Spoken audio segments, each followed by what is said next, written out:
Y bueno, quiero darle paso a mi compañero y amigo Jorge Flores para que haga la presentación correspondiente de este gran momento que vamos a vivir. A ver. ¿Está muteado?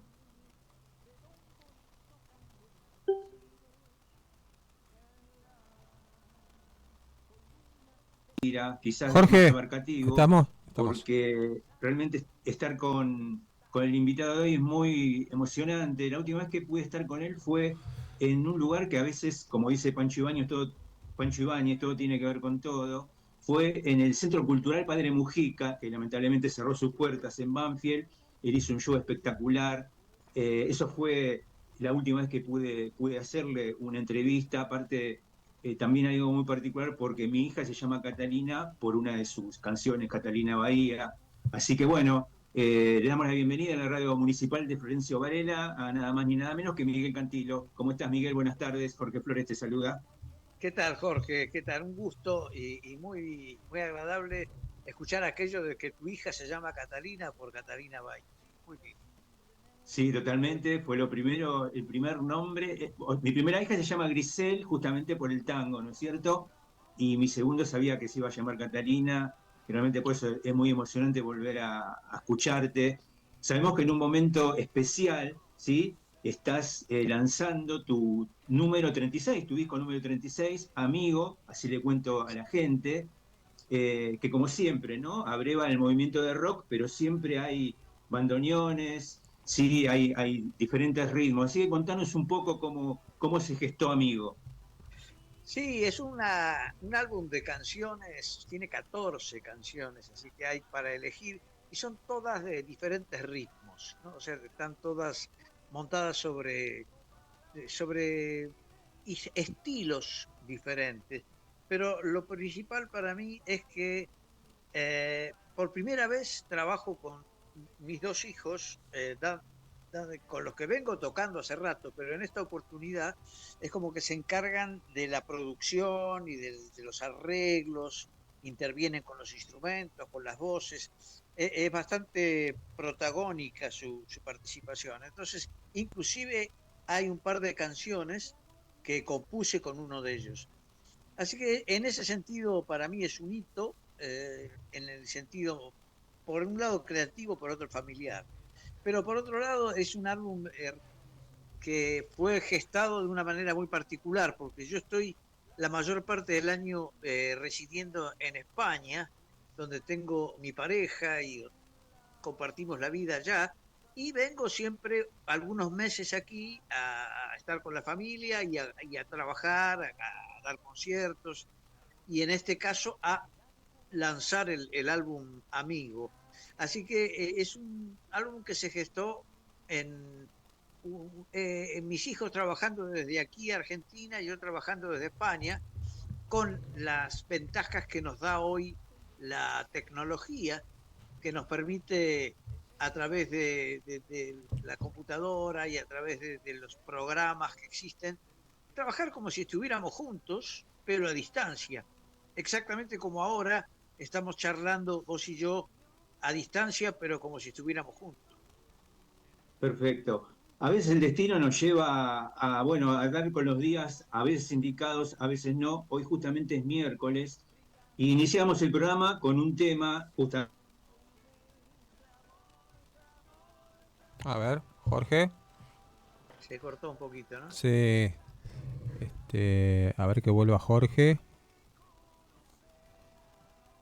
Bueno, Miguel, mi nombre es Gustavo Cristal, soy conductor también del programa Toma la Ruta del Rock, y desde la Encantado. radio municipal de Florencio Varela queremos darte la bienvenida, es un honor para nosotros tenerte, ¿eh? Bueno, para mí también, o sea, mantenemos el contacto con la radio, pero no está Jorge. Claro, a ver si ahora hasta que se acomode Jorge lo acomodamos, se le habrá cortado la señora. A ver, Jorge. Sí, estoy acá. Ah, sí, Sí. se te había Ah, cortado. sí, no estabas. Ah, perdón, Miguel. No, bueno, no sé si se escuchó la No, no, pregunta. no. Repetí. Justamente, sí, estaba hablando sobre el tema clamor, justamente un día miércoles tan sugestivo, que hoy es miércoles, ¿no? que habla específicamente sobre la difícil vida de la mayoría, ¿no? Especialmente de los jubilados maltratados. Contanos un poco cómo nació este tema Clamor. Y viene de estar en contacto, a pesar de la distancia que a veces se pone entre Argentina y yo por la vida que hago fuera del país. A pesar de eso, yo estoy siempre pendiente de cada noticia, de cada novedad. Y es como si viviera aquí realmente. Y entonces me compenetré del sufrimiento de los jubilados, de algo que además recorre el mundo, porque las imágenes que en este momento posiblemente se están dando en cerca de la Casa de Gobierno o en la Plaza de Mayo, de la represión de los jubilados, son imágenes que recorren permanentemente el mundo y que son como una cara de la Argentina, muy angustiante, tanto para los que están afuera del país como para los que la sufren adentro.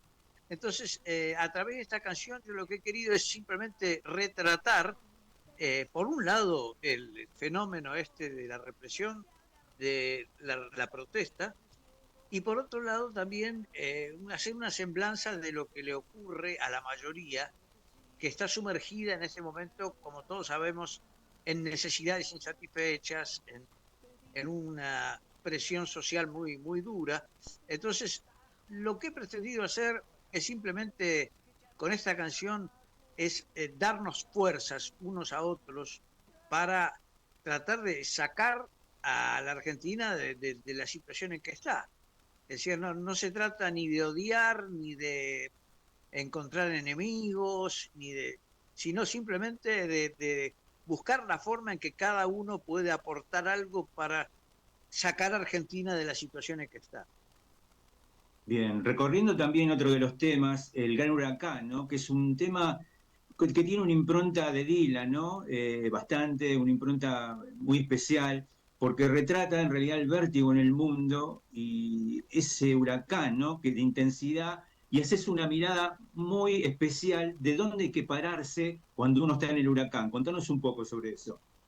Sí, esta es una metáfora que yo tomé de un comunicador español que generalmente define lo que está pasando, sobre todo en el terreno cultural y espiritual e intelectual de todo Occidente, ¿no? Que es como que estamos girando a lo loco en una especie de torbellino al que nos van llevando como planificado, ¿no? No es una cosa casual.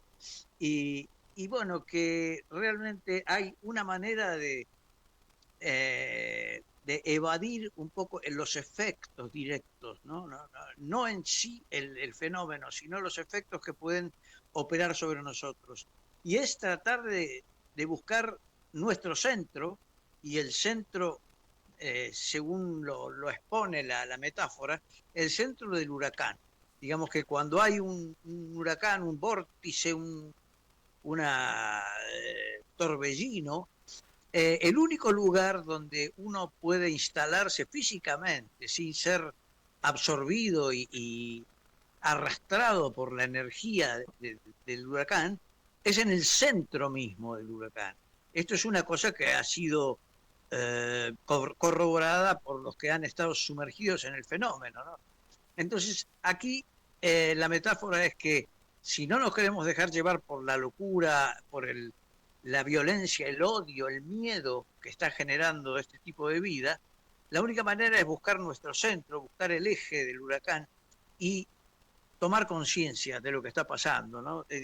A través de una reflexión permanente, a través de una meditación de lo que está ocurriendo, ¿no? Porque generalmente esta histeria colectiva que hay va llevando a la gente a un miedo que, por ejemplo, es el miedo que operó sobre las recientes elecciones que se dieron en nuestro país, ¿no? O sea, la gente tiene miedo a que las cosas vayan peor de lo que están. Y con ese miedo, indudablemente, lo único que hacemos es dejarnos arrastrar por el huracán. Entonces la idea, como bien dijiste vos, es un tema de estilo dilaniano, porque yo soy un gran admirador de Bob Dylan y mis hijos también. Y bueno, es un estilo narrativo que él usa bastante y que en este caso le cuadró muy bien a la canción El Gran Huracán. Bien, haciendo un poco de retrospectiva, ¿no es cierto? Ya se cumplen 55 años del primer disco de Pedro y Pablo. Yo vivo en esta ciudad, le contamos a la gente que es 1970, ¿no? Donde cubrieron una plaza, ¿no? El dúo vocal y acústico, que no estaba explorado en Argentina. Pero sin embargo, ustedes eran muy jóvenes y como los Beatles escribían letras profundas, ¿no? Que se notaba una madurez extrema. ¿Era un signo de la época? Contanos un poco cómo fue eso. Sí, era un signo de la época y además no era una cosa improvisada, digamos, en el momento. Eran letras que se venían madurando. Yo las venía madurando de varios años atrás. Cuando terminé en la secundaria, digamos, que tenía 17 años, me dediqué a leer. Ya venía leyendo, pero con la libertad que me daba el no tener que ir al colegio y eso, empecé a elegir lecturas y me incliné mucho por la poesía, porque ya venía, digamos, con escaramuzas de poética durante los estudios. Y bueno, cuando me liberé del colegio empecé a leer con bastante afán no solo la poesía, sino también la prosa. Me hice fanático de Julio Cortázar, de sus cuentos, de Gabriel García Márquez, de los grandes narradores, y a la vez empecé a explorar la poesía de los grandes poetas latinoamericanos, hispanoamericanos. Por otra parte, empecé a escuchar a gente como Juan Manuel Serrat, que unía la música con la letra y muchas veces musicalizaba poetas, una cosa muy interesante.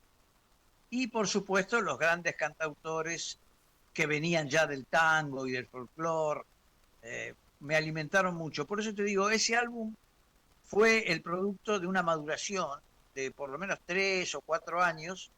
Y entonces, claro, cuando salieron las canciones a la publicidad, resultaban sorprendentes en cuanto al género canción, porque no había en ese momento ese tipo de canción, como bien dijiste vos.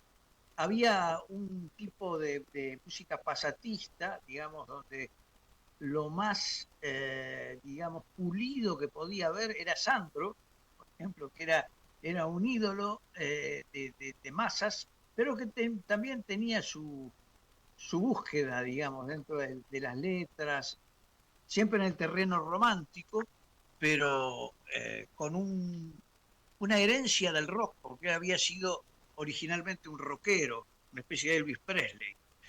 Entonces, tomando de esos cantautores, yo fui generando las canciones de Pedro y Pablo, que en realidad surgieron de una amistad con Jorge Duriez, que también tenía que ver mucho con nuestro fanatismo por los Beatles, ¿no? Éramos muy fanáticos y estudiosos del material de los Beatles, hasta inclusive haber formado un grupo que precedió a Pedro y Pablo, que se llama Cronopios, y que era exactamente covers de Lennon y McCartney. Reproducíamos los temas que en ese momento estaban más de moda.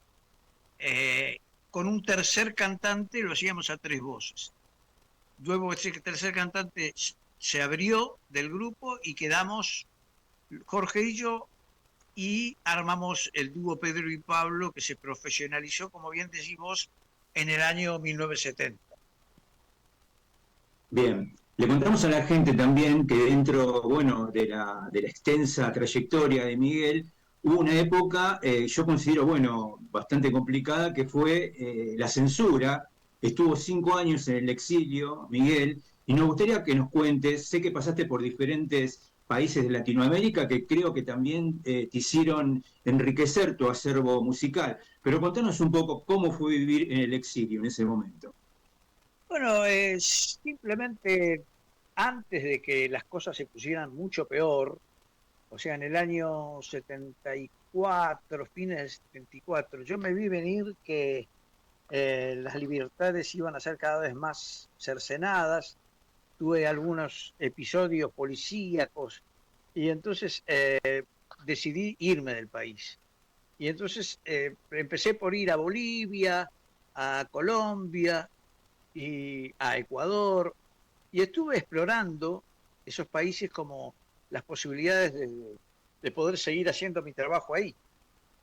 Finalmente me salió una opción para cruzar el charco e ir a trabajar a España, donde me invitaron los amigos de la Cofradía de la Flor Solar, que estaban instalados allí, y para formar un grupo, y bueno, y ahí armamos la banda Punch, y empezamos a tocar eh, covers al principio, después poco a poco fuimos incorporando material propio, y en 2 o 3 años logramos situarnos en una posición más o menos eh, digna como para subsistir de eso.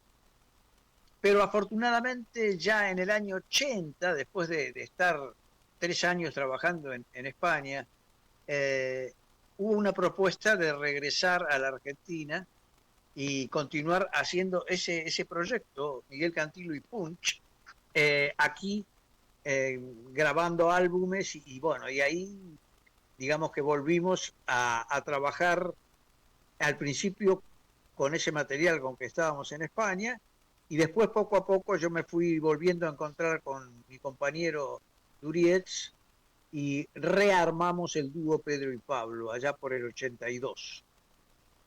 Perfecto. Le doy paso a mi compañero Gustavo. ¿Me estás escuchando? Hola. Gustavo, Sí, sí.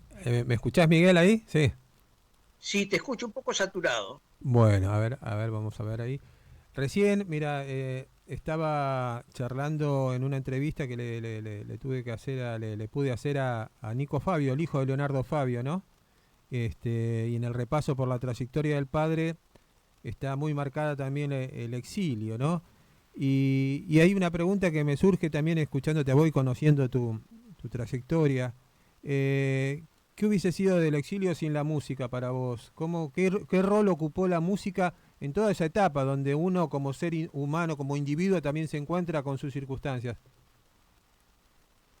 Mira, yo creo que hay muchos niveles de músico, ¿no? Uno puede ser músico como Beethoven o puede ser músico como el caso mío, que yo me considero más un cantautor, un musiquero, en el que la música es una herramienta fundamental, ¿no? Pero tampoco es que yo soy un profesional que puede, por ejemplo, tocar un instrumento como un virtuoso y leer partituras y reproducir arreglos ajenos. No, yo simplemente soy un cantautor que utiliza la música como soporte de sus letras. Y eso para mí era fundamental poder hacerlo en países en los que obviamente se hablara el castellano, porque la herramienta de las palabras se da sobre todo en los países hispanoparlantes. Lo intenté, no te digo que no, estuve en Estados Unidos, estuve en Nueva York, estuve en Japón, y intenté también cantar en inglés y llevar adelante mi carrera, pero obviamente lo que más me favorece es escribir letras que no son por lo general lo usual, ¿no? Entonces, sino que son letras o muy románticas o de protesta o rebeldes o lo que sea, pero llaman la atención. Entonces con ese material yo pude seguir, pero por supuesto que la música fue el soporte permanente, ¿no? O sea, el tocar la guitarra, inclusive en muchas oportunidades tuve que subsistir como profesor de guitarra, digamos. Porque Claro.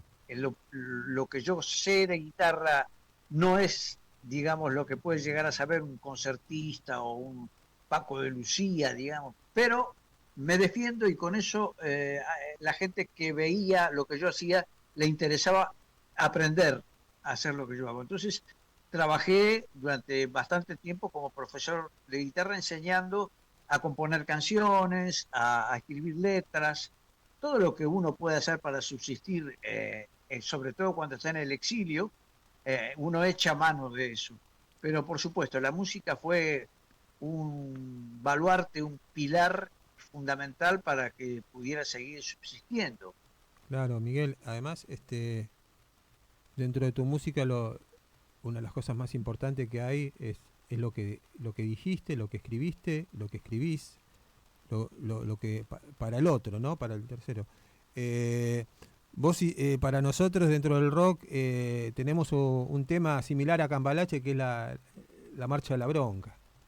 ¿Y cuándo se nos va a ir la bronca? ¿Vos pensás, tenés esperanza que algún día dejemos de tener bronca?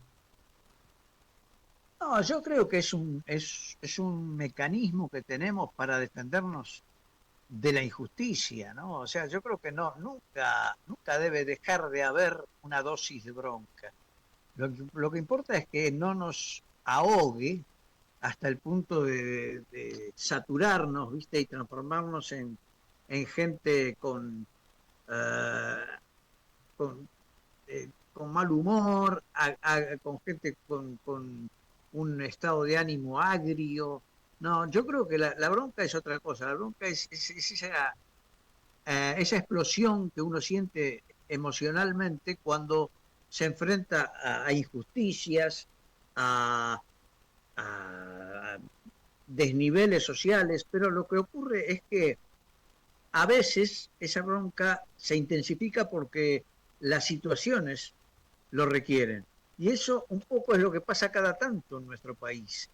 Y a mí me consta porque yo he vivido fuera del país y he vuelto, cada vez que vuelvo me encuentro con situaciones diferentes, a veces no tanta bronca, a veces un poquito más. Y bueno, por ejemplo, qué sé yo, en la época de Menem me acuerdo que había mucha bronca y yo escribí canciones como, qué sé yo, una que se llama Saqueo, que son canciones que hoy día parecen escritas para hoy, pero bueno, es que cíclicamente se repiten situaciones entre los gobiernos y la gente que hacen que canciones como La Marcha de la Bronca, eh, como tantas otras, ¿no? Que han sido escritas no solo mías, sino de otros, eh, tengan aplicación en lo que se está viviendo en la actualidad. Claro. Jorge. Bien. Sí, sí. Me gusta... ¿Se me escucha? Sí. Hola. Sí, Sí, se perdón. te ve. Sí, Miguel, me gustaría hacer mención dentro, o sea, más allá de Amigo, que es uno de tus trabajos, hubo otro este año muy impresionante, le contamos a la gente, que se trató, creo que fue la primera obra conceptual, vos me corregirás si no es así, que se llamó Soto.